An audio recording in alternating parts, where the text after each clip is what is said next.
حسبنا الله ونعم الوكيل، نعم المولى ونعم النصير. بسم الله الرحمن الرحيم.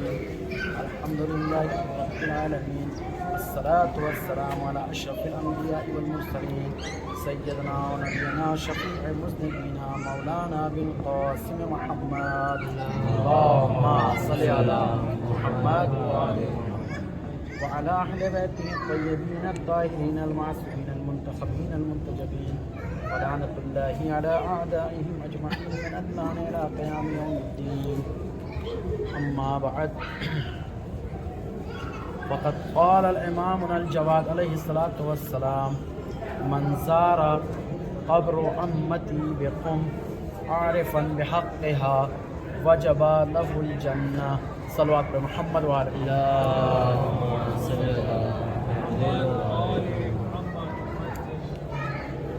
معزز زائرین اور زائرات، آواز آ رہی ہے؟ آپ کے سامنے ایک حجت خدا، ایک ولی خدا،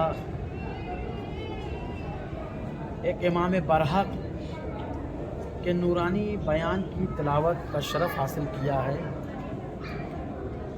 گویا ہمارے اور آپ کے نوے امام حضرت امام محمد تقی علیہ الصلوۃ والسلام اپنی پھوپھی جناب فاطمہ معصومہ قم سلام اللہ علیہا کے حوالے سے ان کی عظمت، ان کے حرم مطہر کے دیدار کا شرف، ان کی زیارت کے حوالے سے مولا ارشاد فرما رہے ہیں: من زارا، جس شخص نے بھی زیارت کی. کس کی زیارت کی؟ قبر عمتی، میری پھوپھی کی زیارت کی. من زارا، جس شخص نے زیارت کی، جس نے زیارت کی. کس کی؟ قبر عمتی، میری پھوپھی کی زیارت کی. کہاں پر؟ بقم، قم المقدسہ میں. کس چیز کے ساتھ؟ عارفاً بحقہا، جو شہزادی کی اپنی شان ہے، جو شہزادی کی اپنی عظمت ہے، جو شہزادی کی اپنی وقت ہے، اس شان کے ساتھ جس نے قم میں میری پھوپھی کی زیارت کی، نتیجہ کیا دے گا پروردگار؟ وجبت لہ الجنہ، تو اس شخص کے اوپر جنت واجب ہو جائے گی. لیکن شرط ائمہ نے معرفت کی لگائی ہے. معرفت کا مطلب یہ ہے کہ یہاں پر اگر ہم جس طریقے سے سرزمین ہندوستان سے اس بارگاہ ملکوتی کی زیارت کو تشریف لائے ہیں، تو جانے کے بعد ہمارا جسم، ہماری روح ویسی نہیں ہونی چاہیے جیسی ہم لے کر کے آئے تھے. مطلب ہمارے اندر تبدیلی واقع ہونی چاہیے، کچھ چینجنگ آنا چاہیے، کچھ نہیں تو اذکار میں اضافہ ہونا چاہیے، نماز میں اضافہ ہونا چاہیے، عبادت خداوندی میں اضافہ ہونا چاہیے، معرفت اہل بیت میں اضافہ ہونا چاہیے. عزاداری سید الشہداء کو ویسے منانا ہے جیسا کہ اہل بیت چاہ رہے ہیں. صلوات پڑھے محمد وعلی محمد. یہ ہے معرفت کے ساتھ. اور آپ دیکھیں، یوں تو پروردگار عالم نے کائنات میں بہت سی بیٹیاں خلق کی ہیں. آپ نے دیکھا ہے، آپ بھی صاحبان اولاد ہیں، آپ کے پاس بھی بیٹیاں ہیں، لیکن جو شرف، جو عزت انبیاء کی اور ائمہ کی بیٹی کو عطا کیا پروردگار نے، وہ دنیا کی اور بیٹیوں کو نہیں عطا کیا ہے. اور یہ ایک وجہ بھی ہے، یہ ایک سزا ہے لوگوں کے لیے، یہ ایک سزا ہے.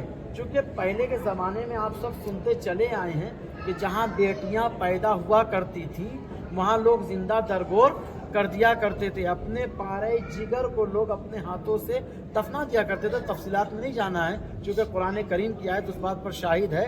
بسم اللہ الرحمن الرحیم. وَإِذَا بُشِّرَ أَحَدُهُمْ بِالْأُنثَىٰ، جب ہم انہیں بیٹیوں کے پیدا ہونے پر بشارت دیتے تھے، ظَلَّ وَجْهُهُ مُسْوَدًّا، تو بجائے یہ خبر سن کر کے ان کے چہرے خوشی میں آ جائیں تو کالے پڑ جاتے تھے غصے کے عالم میں. مطلب یہ لوگ اپنے لیے ذلت و خواری کا سبب سمجھتے تھے، لیکن بیٹیوں کے کیا حقوق ہیں، بیٹی کی کیا فضیلت ہے، بیٹی کا کیا مقام ہے، بیٹی کا کیا رتبہ ہے، یہ پروردگار عالم نے اہل بیت کی بیٹیوں کو پیدا کر کر کے دنیا والوں کو درس عقل و خرد دیا ہے کہ تم یہ نہ سمجھنا کہ بیٹیاں ذلت و خوار کا سبب ہوتی ہیں، نہیں، بلکہ یہ جس گھر میں ہوا کرتی ہیں ملائکہ اس گھر کی زیارت کو تشریف لاتے ہیں۔ صلوات پڑھے محمد و آل محمد پر۔ معمولی مرحلہ نہیں ہے، یہ اہل بیت کی بیٹیوں نے ہمیں سکھایا ہے۔ آپ دیکھیں صرف پوری کائنات میں کہ جہاں تمام کے تمام عورتوں اور بیٹیوں کی عزت ناموس کی پرواہ نہیں کی جاتی تھی، زندہ دفنایا جاتا تھا، حقوق سے محروم رکھا جاتا تھا، ایسے ماحول میں پروردگار عالم نے تمام کائنات کی بیٹیوں کو عزت دینے کے لیے اپنے حبیب کو ایک بیٹی ایسی عطا کر دی تھی کہ جس نے پوری کائنات کی بیٹیوں کی عزت کا بیڑا اٹھا رکھا تھا اور تانے ابتر کا جواب بنا کر کے بھیجا تھا۔ تو وجہ کیا تھی؟ کیونکہ ان بیٹیوں نے اپنے آپ کو ویسا پیش کیا کائنات میں اور درس عقل و خرد دیا ہے۔ الغرض یہ جن کی زیارت کو ہم اور آپ تشریف لائے ہیں، اور ہمارا تو مقدر ہے کہ ہم انہیں کی دہلیز پر رہتے ہیں اور آپ لوگ اتنی دور سے آئے ہیں مشقتیں اٹھا کر کے، تو کیوں غور تو کیا ہوگا کہ اماموں کی اور بھی تو بیٹیاں ہیں، صرف انہی کو کیوں اتنی فضیلت حاصل ہے؟ بھئی اور بھی تو ہمارے ائمہ ہیں، اور بھی تو اماموں کی اولادیں ہیں، اور بھی تو سب کی بیٹیاں ہیں۔ بھئی بیٹیوں میں دو ہی چار نام تو زیادہ مشہور ہیں کہ جنہوں نے پورے عالم اسلام میں اسلام کو پہچنوایا ہے۔ بھئی یا تو مولا متقیان کی بیٹیاں ہیں جن کا نام جناب زینب اور ام کلثوم ہے، کہ جن کی پرورش جناب سیدہ فاطمہ الزہرا سلام اللہ علیہا نے اس طرح سے انجام دیا ہے کہ ایک خاتون ہو کر کے بھی لاکھوں کا مجمع بازار کوفہ کا، لیکن کیسا آنکھوں میں آنکھیں ڈال کر کے اور ایسا خطبہ پیش کیا ہے کہ جیسا لگ رہا تھا لوگوں کا یہ کہنا ہے، عبداللہ ابن عفیف جو صحابی پیغمبر تو ان کا یہ کہنا ہے، ہمیں لگا جیسے کوفے میں مولا متقیان تشریف لے آئے۔ یہ کب ہوگا؟ جب ایک بیٹی کو ویسی سیرت دی جائے گی، جب ایک بیٹی کو ویسا مقام عطا کیا جائے گا۔ جناب زینب، جناب ام کلثوم کی آواز میں کتنا دم تھا، کبھی سنا آپ نے؟ لوگ کہتے کہ ام کلثوم نے کبھی خطبہ ہی نہیں دیا۔ ارے جاہل ہیں وہ افراد جو یہ کہتے ہیں۔ جناب ام کلثوم نے تو ایسا خطبہ دیا ہے اور صرف زبان میں وہ اثر تھا کہ کہہ دیا خاموش ہو جاؤ تو انسان تو دور کی بات، جانوروں کے گلے میں بندھی ہوئی گھنٹیاں خاموش ہو گئی تھیں۔ یہ اہل بیت کے گھرانے کی بیٹیوں کا اثر ہے۔ ہمارے یہاں اگر کوئی کلام کرے تو کوئی نہیں مانتا ہے، لیکن جب اہل بیت کی گھر کی بیٹی آتی ہے، جب وہ محو سخن ہوتی ہے، تو دنیا میں کسی شے میں طاقت نہیں ہے کہ کوئی ان کے آگے کلام کر کے چلا جائے۔ تو الغرض یہ کہ اہل بیت کے گھرانے میں بہت سی بیٹیاں ایسی پائی گئی ہیں جن کو خداوند عالم نے، جناب معصومہ کم کو آپ لے لیجئے، جناب معصومہ کم کا لقب معصومہ ہے، درجہ معصومہ نہیں ہے، یہ آپ اچھی طرح جانتے ہیں۔ جو ہمارے یہاں 14 معصومین میں جو فہرست اللہ تعالیٰ نے بھیجی ہے 14 معصومین علیہ السلام کی، اس میں سب سے زیادہ عصمت کبریٰ کی حامل سیدۃ فاطمۃ النساء العالمین ہیں۔ وہ کائنات کی سیدہ، کائنات کی عالمین کے سید و سردار۔ اس کے بعد ہمارے رسول اسلام ہیں اور اس کے بعد 12 امام ہیں، یہ 14 معصومین میں۔ لیکن ایسی بیٹی نے ایسے کیا کارنامے انجام دے دیے کہ آج دنیا بھر کے لوگ جہاں ائمہ کی زیارت کو آتے ہیں، وہاں موسیٰ کاظم کی بیٹی کی بھی زیارت کو آتے ہیں۔ کچھ تو فضیلت کے باب ہے نا، کچھ تو ایسا کیا ہے نا جناب معصومہ کم نے، کچھ تو ایسا اپنے والد کا نام روشن کیا۔ دیکھیے ایک بات کہیں گے ہم رک کر کے، بیٹی معاشرے میں وہی بیٹی کہلانے کے لائق ہے کہ جس کے وجود کی برکت سے معاشرے میں اس کے باپ کا سر اونچا رہے، اس کے باپ کا سر اونچا رہے، وہی بیٹی بیٹی کہلانے کے لائق ہے۔ جناب معصومہ کم کا سن و سال تو دیکھیے آپ، اس گھرانے کے اگر بچے بھی ہوا کرتے ہیں تو کائنات کے بوڑھوں کو مات دے دیا کرتے ہیں، یہ حقیقت ہے۔ جناب موسیٰ کاظم علیہ السلام گھر میں موجود نہیں ہے، ایک کاروان ہے جو ملنے کی غرض سے آیا ہے۔ کس سے؟ جناب معصومہ کم سلام اللہ علیہ کے گھر آیا ہے۔ کس سے ملنے؟ امام موسیٰ کاظم علیہ السلام سے۔ کہاں؟ بغداد میں۔ مولا گھر کے اندر نہیں ہے۔ عجب۔ غلام نے کہا کہ جائیے، مولا مسافرت پر ہیں، لوگ چلے گئے۔ دوسرے دن پھر وہ لوگ آئے، اس کے بعد کہا کہ مولا گھر میں نہیں ہے، پھر وہ لوگ چلے گئے۔ جب تیسرے دن آئے ہیں तो उन लोगों ने कहा कि हम फरजंद रसूल की ज़ियारत को मुश्ताक थे, हम उनकी ज़ियारत के लिए आए और हमारे पास कुछ सवालात हैं। हम चाह रहे थे कि प्यारे बाबुल हवाइज इमाम मूसा काज़िम अलैहिस्सलाम से उनके जवाबात को हम हासिल कर लें। बस जैसे ही जनाब मासूम का सिन जो तारीख बताती है 9 साल की आदमी है, 9 साल की बच्ची है मासूमा, लेकिन देखा दरे अहले बैत से कोई सालिहात नहीं जाना चाहिए। अगर बाबा घर में तशरीफ़ नहीं रखते हैं तो क्या हुआ, हम तो तशरीफ़ रखते हैं। गुलाम कनीज़ से कहा, गुलाम से कहो उनके सारे सवालात हमारे पास लेकर के आए। सारे सवालात जैसे जनाब मासूम सलामुल्लाह अलैहा के पास आए हैं तो एक मरतबा निगाह किया है, उसके बाद सारे सवालात, सारे क्वेश्चंस के आंसर दिए हैं, जवाब दिए हैं और उसके बाद उन लोगों को जवाब मिला। वो लोग बगदाद से रवाना होने वाले थे। दरियाए दजला अभी क्रॉस किया था उन लोगों ने कि देखा फरजंद रसूल बाबुल हवाइज हमारे और आपके साथ में इमाम हज़रत इमाम मूसा काज़िम अलैहिस्सलाम तशरीफ़ ला रहे हैं। और जैसे ही जनाब मूसा काज़िम अलैहिस्सलाम को देखा, सब अपनी सवारी से उतर गए। कब्र इमामत की लोगों ने ज़ियारत किया है और उसके बाद कहा मौला हम आपके दीदार को मुश्ताक थे। कहाँ हो तो गया दीदार, कहा मौला उससे बड़ी अचंभे की बात तो ये है, ताज्जुब की बात ये है मौला, हम कुछ सवालात लेकर के आए थे ताकि इमाम अल-गैब आलिम इल्म लदुन्नी के हामिल से हम उसके जवाब ले सकें। तो मौला ने कहा लाओ लाओ सारे सवालात के जवाब हम दे देते हैं, तुम्हें सवालात लेकर जाओ। कहा मौला अब इसकी ज़रूरत नहीं है। कहा क्यों, अब इसकी ज़रूरत क्यों नहीं है? कहा मौला आपके घर में एक ऐसी बेटी आती है कि जिसने हमारे सारे सवालात के जवाब को दे दिए हैं। एक मरतबा मौला ने कहा लाओ हम देखें तो सही हमारी बेटी ने जवाब कैसा दिया है। भाई ये होता है तरीका, एक नेक एक बाकिरदार बेटी अपने बाप को कैसे खुश करे, ये फातिमा मासूम को ने बताया हमें। क्या सारे के सारे जब सवाल के जवाब इमाम मूसा काज़िम अलैहिस्सलाम के हाथों में आए, एक मरतबा मौला देख करके मुस्कुराए हैं, आंखों से आंसू जारी हुआ है खुशी के मारे। हमारी बेटी इतनी मार्फत की हामिल है, इतनी मोती हमरे मौला है, इतनी मोती परवरदिगार है।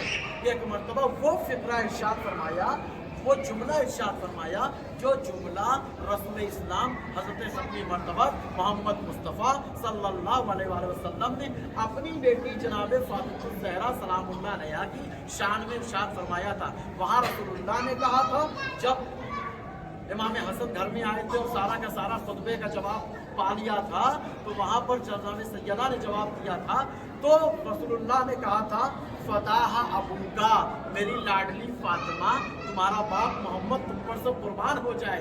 जब ये सारे के सारे जवाब इमाम मूसा काज़िम अलैहिस्सलाम ने देखे, वही फिक्रा इरशाद फरमाया ए मासूमा कौम फदाहा अबूका, तुम्हारा बाबा मूसा काज़िम तुम पर कुर्बान हो जाए। ये जुमला एक इमाम वक्त इज्जत खुदा ये कब कह सकता है जब बेटी वैसा कारनामा अंजाम दे। और कुदरत ने भी तो आप देख रहे हैं, कुदरत ने भी तो वो फजीलत अता की है। सबसे बड़ी फजीलत मासूम सलामुल्लाह अलैहा की ये है कि जिस मादर गिरामी से परवरदिगार आलम ने हमारे और आपके 8वें इमाम सामिनुल हुज्जज सामिन आहू हज़रत इमाम अली इब्न मूसा रज़ा अलैहिस्सलाम को पैदा किया है, उसी मादर गिरामी से जनाब फातिमा मासूमा को पैदा किया है। ऐसा नहीं कि इनकी वालिदा अलग है उनकी वालिदा अलग है, नहीं, एक इमाम मासूम की सगी बहन है हज़रत फातिमा। और फिर फजीलत भी तो आप देखिए कितनी बड़ी फजीलत है। यहाँ के बारे में मिलता है कि करीमाए अहले बैत की किस्मत का सताया हुआ, मुश्किलात का मारा हुआ, अगर अपनी मुनाजात को लेकर के बीबी के दयार में आ जाता है तो बईद है कि बीबी के दयार से वो मुनाजात रद्द हो जाए। सबकी मुनाजात पूरी होती है। आप तो ज़ायरीन हैं, यहाँ रहने वाले उलमा को जब मुश्किल दरपेश होती है, मुल्ला सदरा जैसा फ़लसफ़ी आलिम दीन, मुल्ला सदरा जिन्होंने अखबार अरबा रखा है, फ़लसफ़ी तो बहुत पढ़े, वो कहते जब मैं मुल्ला सदरा कहते जब मैं अखबार अरबा लिख रहा था तो मुझे कुछ समझ में नहीं आता था, तो मैं सीधे इस चौखट पे आ जाया करता था और इस दहलीज पर मैं सजदा करता था और पेशानी को जैसे ही रखता था वो सारे मसले मेरे लिए हल हो जाया करते थे। चाहे इल्मी मैदान हो, चाहे दुनियावी मैदान हो, चाहे ज़िंदगी की कोई भी मुश्किलात हो, करीमा अहले बैत के दयार में अगर आ करके इनका वास्ता दे करके परवरदिगार से अगर मांगेंगे तो हकीकत परवरदिगार कबूल फरमाएगा। क्यों? इसलिए कि जहाँ पर जन्नत के रवायत में 8 दरवाजे हैं, उसमें से 3 दरवाजे मुस्तकीमन इस दर में खुलते हैं, सिर्फ इस जगह पर खुलते हैं। तो आप बताइए, जहाँ पर मुरादे के दरवाजे खुलते हो वहाँ से किसी की मुरादें वापस जा सकती हैं? लेकिन नहीं, शर्त है मारिफत के साथ अगर सारा उनके हक को पहचानने के साथ। अब कुछ देर में तो आप समझ ही गए होंगे कि इनकी क्या फजीलत है और क्या रुतबा क्या मुकाम है। जन हमारे और आप के छठे इमाम पुराने नातिक हज़रत इमाम जाफ़र सादिक अलैहिस्सलातु वस्सलाम आप इरशाद फरमाते हुए नजर आए। मौला का इरशाद गिरामी है, मौला इरशाद फरमाते हैं कि सबके लिए हरम मुअय्यन है, सबके लिए हरम मुअय्यन है, चहाटा मासूमीन के लिए और परवरदिगार तक के लिए सबके लिए हरम मुअय्यन है। ये छठे इमाम का कौल है, ये इन्ना लना हरमन, हम सब के लिए हरम है। उसके बाद मौला इरशाद फरमाते हैं परवरदिगार का हरम मक्का मुकर्रमा है, खाना काबा, ज़चा खाना मौलूद काबा अली इब्न अबी तालिब अलैहिस्सलाम। उसके बाद रसूल इस्लाम का हरम मदीना मुनव्वरा है। उसके बाद मौलाए कायनात का हरम वो मस्जिद कूफा है। उसके बाद मौला इरशाद फरमाते हैं जनाब फातिमतुज़ ज़हरा सलामुल्लाह अलैहा से लेकर के इमाम ज़माना अज्जलल्लाहु फ़रजहु शरीफ तक हम सब इमामों का हरम कहाँ है? इसी कुम की सरज़मीन पे है। इसी कुम, इसी रोज़े मासूमे कुम को करार दिया है छठे इमाम ने। उस आले मोहम्मद कहा जाता है, आशियाने आले मोहम्मद। आशियाना तो आप जानते हैं कि जहाँ पर आके सारे परिंदे सुकूनत अख्तियार करते हैं, सारे आइम्मा और अहले बैत आकर के यहाँ सुकून हासिल करते हैं। ये छठे इमाम ने फरमाया है। तो ये ऐसे नहीं इमाम, उस बेटी ने वैसे कारनामे अंजाम दिए हैं। यूँ तो आप देखें, बस मैं अपनी बातों को तमाम करते हुए चूँकि मुख्तसर सा खाका शहज़ादी के हवाले से यहाँ आप हजरात के गोशगुजार किया हमने, ताकि आने वाले ज़ायरीन को पता तो चले हम इतनी दूर से आए हैं तो ये किसका मज़ार है, यहाँ कौन है, किस इमाम को। कितनी बड़ी फजीलत है। इमाम वक्त इमाम मूसा काज़िम इस्लाम की बेटी है, डायरेक्ट नहीं है कि कोई वास्ता है या कोई रिश्तेदार है, नहीं। इमाम मूसा काज़िम इस्लाम की बेटी हैं, इमाम रज़ा अलैहिस्सलाम की बहन हैं, इमाम मोहम्मद तक़ी अलैहिस्सलाम की फूफी हैं, तो इमाम अली नक़ी अलैहिस्सलाम की दादी हैं। ये चारों के चारों आइम्मा के हिसार में फातिमा मासूम है, मामूली मराना नहीं है। वो फजीलत अता की, चूँकि अपने आप को वैसा पेश किया। अतराफ की ज़ियारत को जब इंशाअल्लाह जाएंगे तो इसी ज़िम्न में और शहज़ादी के हवाले से मज़ीद गुफ्तगू की जाएगी। बस एक चीज़ का हम ख्याल रखें कि अगर परवरदिगार आलम ने मासूमा कुम के तवस्सुल से अगर अहले बैत की बेटियों के हवाले से अगर हमें बेटी अता की है तो हमारा फरीज़ा है कि हम उसकी इज्जत करें, हम उसका एहतराम करें। और ये सीरत हमें मासूमा कुम ने सिखाई, चूँकि इनके बाबा कैसा एहतराम करते थे। जनाब सैयदा के लिए उनके बाबा खड़े हो जाएगा। ये बेटियाँ अहले बैत के घराने की हैं, ये बेटियाँ अहले बैत के घराने की हैं।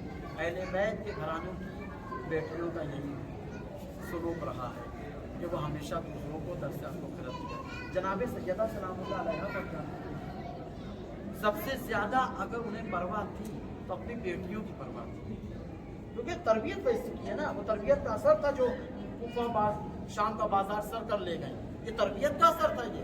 वरना कोई आम मामूली बेटी होती तो वो न सर कर पाती है।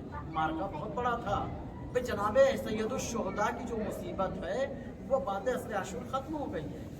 असल मुसीबत तो असले आशूर से लेकर के जब तक मदीना नहीं लौट करके जनाब ज़ैनब कुलसूम के साथ रही है असल मुसीबत। तो आप यकीन जाने जनाब सैयदा को अपनी बेटी का बड़ा ख्याल था, और यही वजह है जब पहलू शिकस्ता हुआ है ना, जनाब सैयदा सलामुल्लाह अलैहा का जब पहलू शिकस्ता हुआ, घर में आशा लेकर चला करती थी। सबसे ज़्यादा जिस चीज़ ने जनाब सैयदा को मजबूर किया है वो ये ख्याल कि मेरे बाद मेरी बेटी ज़ैनब कुलसूम का क्या होगा, मेरे बाद मेरी बेटी ज़ैनब कुलसूम का क्या होगा। जबकि जानती हैं कि बाबा ये मुर्तज़ा हयात हैं, मौला मुत्तक़ियान अभी जिंदा हैं, अभी मौला की शहादत वाक़ई नहीं हुई है, लेकिन उसके बावजूद भी अपनी बेटियों के बारे में सोच रही है। सबसे ज़्यादा वालियाना उल्फत इमाम हुसैन से है। वो ठीक है, करबला का वाक़या शहज़ादी को पता है कि मेरे लाल के साथ क्या होना है, लेकिन उसके बाद का भी मार का पता है कि मेरी बेटियों के साथ क्या सलूक किया जाए। अजरकुम अल्लाह। वो मंजिल भी करीब आई है जब मौलाए मुत्तक़ियान ने जनाब सैयदा को सुपुर्द लहद कर दिया है। अब सिवाय गुर्बत है कि अली के पास कुछ नहीं है। सारों कतार कब्र सैयदा पे रो रहे हैं। रोते रोते कशी का आलम तारी हो गया है कि एक मरतबा कब्र सहरा को लड़ता हुआ आवाज आई, शकर अल्लाह सायुकुम यबनाम, अय अली इब्न अबी तालिब, सहरा तुम्हारा शुक्रिया अदा करती है। ज़ैनबा कद इस्तयक़ज़त मिन नौमिहा, अली जल्दी से घर जाइए, ज़ैनब बेदार हो गई है, ज़ैनब ख्वाब से जाग गई है। फलम तजिदनी फी मकानी फ़क़ालत या उम्मा, अगर ज़ैनब ने सहरा को उसकी जगह पर नहीं पाया तो तड़प करके आवाज़ देगी, ए अम्मा मुझे छोड़ करके कहाँ चली गई। ज़ैनब जब वो तना हो गई है, मैं दस्ते अदब जोड़ करके कहूँगा, शहजादी जानते हैं आप माँ हैं, आप माँ हैं, ज़ैनब कुलसुम आपकी बेटी है, लेकिन अभी कलेजे से लगाने वाला बाप अभी जिंदा है। लेकिन शहजादी मुझे एक बेटी तो ऐसी नजर आई है जहाँ बाप नहीं है। अरे बाप को याद करते करते मकतल में पहुंची, अरे सर नहीं है बाप का, लेकिन आवाज दे रही है, ए लो बाबा सकीना को अपने पास बुला लीजिए, ए बाबा सकीना को कलेजे से लगा दीजिए। आवाज आई, एलैया एलैया या सकीना, ए मेरी लाडली सकीना आपने बाबा के कलेजे से लग जाओ। एक ऐसी भी बेटी हमें नजर आई है जहां बाप की शहादत के बाद इतनी तकालीफ पहुंचाई जा रही है कि शाम गरीबा में जब दामन जल गया है, कानों से गोशवारे छिन गए हैं, तमाचों के निशान है कि एक मर्तबा आई जनाब ज़ैनब के पास और आने के बाद आवाज दे रही है कि ए पुपी अम्मा मुझे बस इतना बता दीजिए ये कहाँ का इंसाफ है। अरे बाबा भी मेरा मारा जाए, तमाचे भी मुझे को मारे जाए। पुपी अम्मा ये कहाँ का इंसाफ है, बाबा भी मेरा मारा जाए, तमाचे भी मुझे को मारे जाए। लीजिए अरबाब अज़ा, इस बच्ची ने बहुत से जो है वो सख्तियों को बर्दाश्त किया है और आखिर में ये बच्ची जिंदान शाम के तारीख का अंधेरों में कैद हो गई। आज नाव सफर गुजर गई है, उस बच्ची की शहादत की शब है जो बच्चिया को तना थी। अरे ज़ैनब कुलसूम बड़ी थी जब माँ की शहादत हुई है, जब बाबा की शहादत हुई तब बड़ी थी, भैया संभालने वाले मौजूद थे, लेकिन यहाँ एक ऐसी नाचार बहन 4 साल जिंदान शाम में नजर आई है जिसे कोई संभालने वाला नहीं है। अरे एक भाई मौजूद है लेकिन हाथों में हथकड़ियां है, पैरों में बेड़ियां है, गले में सारदार तोक है। लीजिए अरबाब अज़ा, शाम का वक्त है, हमेशा ये पूछा करती थी जनाब ज़ैनब से, पुपी अम्मा ये सारे के सारे परिंदे अपने आशियानों को जा रहे हैं, ए पुपी अम्मा क्या हमें अपना वतन नसीब होगा, क्या हमें अपना मदीना नसीब होगा। बस इतना सुनना था। पुपी क्या जवाब दे। शाम का वक्त था, बच्ची सलाखे जिंदान पकड़े खड़ी हुई थी कि शाम के मकातिब के बच्चे अपने अपना इल्म हासिल करके अपने घरों को लौट रहे थे। जैसे छोटे छोटे बच्चों की निगाह जनाब सकीना के ऊपर पड़ी, एक बता आपस में बातें करने लगे, बताओ इस बच्ची की से क्या खता हो गई होगी, आखिर इस बच्ची से क्या गुनाह है, इसे क्यों जिंदान में लाया गया है। बस ये आपस में बात करते करते अपने घरों को गए। वालिदैन पानी दे रहे हैं, खाना दे रहे हैं, न कोई पानी पी रहा है न कोई खाना खा रहा है। पूछा आखिर हुआ क्या है, कहा हमने आज एक 4 साल की बच्ची को जिंदान की सलाखों को पकड़े हुए देखा है। बस इतना सुनना था। कहा कि अच्छा बच्चों चाहते क्या, कहा हम उसकी आज़ादी चाहते हैं, हम उस बच्ची को आज़ाद कराना चाहते हैं। इधर बच्चों ने वालिदैन से वादा कर दिया है सुबह नमूदार होगी हम जिंदान शाम जाएंगे। इधर बच्ची है, रात में जैसे ही आलम मुकाशफात में और इस ख्वाब में बाबा को देखा, अपने बाबा से निपट करके वो बयान करना शुरू किया, ए बाबा क्या ये इंसाफ है एक 4 साल की बच्ची को उससे पुश्त पे बिठा दिया जाए ऊँट की, जब वो चले तो आपस में बात करे। अरे हमारी पीठ पे हुसैन की अमानत है। लीजिए अरबाब अज़ा, सारे शिकवे गिले हो गए। उसके बाद जब ख्वाब से बेदार हुई है तो जनाब सकीना अपने बाबा को रोते रोते अरे एक मुकाम पर पहुंच गई। सैयद सज्जाद कभी अपनी बहन को चुप कर आ रहे हैं, कभी जनाब ज़ैनब आगोश में ले रही है, कभी रुबाब बढ़ के आगोश में ले रही है, लेकिन बच्ची किसी से भी चुप नहीं हो रही है। हाकिम को खबर कहलवाया गया, हाकिम बच्ची चुप नहीं हो रही है। हमारे यहाँ दस्तूर है जब बच्चे रोते हैं उनके मिजाज के मुताबिक ऐसा वसाइल दिया जाता जाता है, बच्चे उससे चुप हो जाया करते। सकीना को चुप कराने के लिए क्या भेजा गया? अरे तश्त में बाबा का कटा हुआ सर, बच्चे जैसे ही कटा हुआ सर तश्त में आया है, अरे अपने रुखसार को रुखसारे सैयदुश्शोहदा पे रख कर के आवाज दी, या बता मनिल नसी है तो मनी से गरज सिन्नी। ए बाबा, अरे कौन है जिसने सकीना को कमसिनी में यतीम कर दिया? या बता लैतनी कुंतो आमा। ए बाबा, अरे काश सकीना नाबीना हो जाती, वला अपने बाबा का कटा सर इस तरीके से ना देखती। अरे रोते रोते बच्ची दुनिया से चली गई। एक मौला जनाब ज़ैनब सबसे ज्यादा गिरिया करती पूरी रात। बीमारे करबला ने कहा अम्मा क्या बात है? अरे थोड़ी देर के लिए आराम ले। कैसे आराम करूं? इस अमानत को भैया मुझे सौंप के गए थे, मैं भैया की अमानत की हिफाजत ना कर सकी। जैसे ही सुबह नमदार हुई है कि एक मर्तबा ये शाम के मकतब के बच्चे अपने वालिदैन को लेकर के आए, कहा कि इस जिंदान के अंदर इनका सालार भी है, उसे बुलाओ हमें बातें करनी है। बीमारे करबला अरे अपनी बहन को दफना करके अभी बैठे हुए थे, इसी असना में जब बच्चे आए हैं तो कहा मेरे लालो लाडलो प्यारो किस लिए आए हो? सबने हाथों को जोड़ लिया। आका कल जो बच्ची यहाँ शाम में खड़ी हुई थी हम उसकी आजादी के लिए आए हैं। बस इतना समझाता बीमा तड़प करके बैठ गया। अरे आवाज दी बच्चों तुम्हारा शुक्रिया, अपने अपने घरों को चले जाओ। जिसकी आजादी के लिए तुम आए थे वो बच्ची कल रात आजाद हो चुकी है। यही तो वजह है जब हाकिम वक्त ने सैयद सज्जाद को कहा था या तो आप चाहे तो मदीने में रहें या तो आप जो है यहाँ शाम में रह सकते हैं या अपने वतन चले जाइए, तो हमने आपको आजाद कर दिया है, आप खुश हो जाइए। जैसे ही लफ्ज़ आजादी को सुना बीमार का दिल तड़प के रह गया, आंखों से सारों कतार आंसू जारी हुए। यजीद मलून कहता है मौला हमने तो आपको आजाद कर दिया है, अब आप खुशी से जाइए। कहो मजमून तू इसे खुशी समझता है, तू समझता मुझे आजाद कर दिया। ओ बदबख्त का तुझे आजादी देना ही था, हमारे बहन को अगर आजाद करना ही था इतने दिन पहले आजाद कर देता। मेरी बहन सकीना अपने आप को आजाद होते हुए देख ली थी। अरे बड़ी तमन्ना थी मेरी बहन की उसे मदीना जाना नसीब हो जाए, लेकिन मेरी बहन आजादी